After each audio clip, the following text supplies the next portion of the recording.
अखन अपने सब सुन रहल छी माँ दुर्गा एक्सप्रेस के शानदार प्रस्तुति।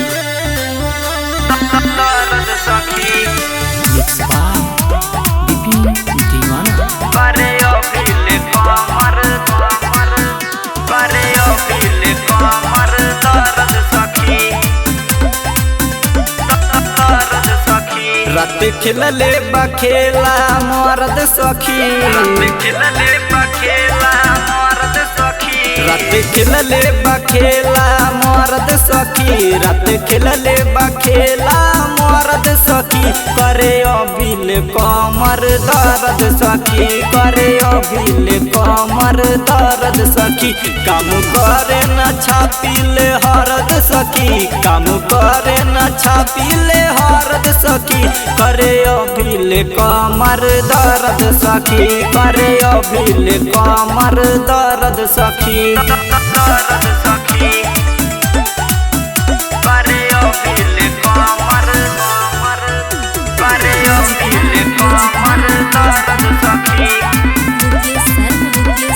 दर्द सखी।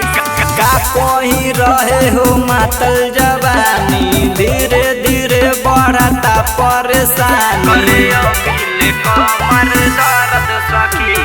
का कोई रहे हो मातल जवानी, धीरे धीरे बढ़ता परेशानी।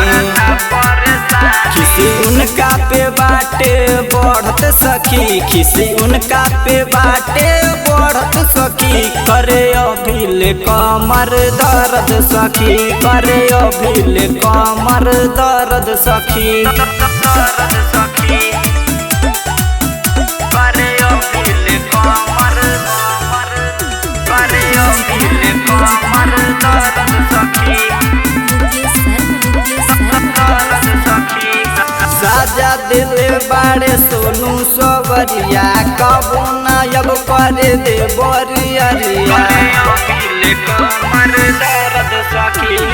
साजा दिल बाड़े सोनू सोवरिया, कबो नायब करे दे बोरियरिया। जीव राम से बाटे डरत सखी, जीव राम से बाटे डरत सखी। करे अभिल कमर दर्द सखी, करे अभिल कमर दर्द सखी। Recording by Sanvi recording studio, Sakhwa, Samastipur.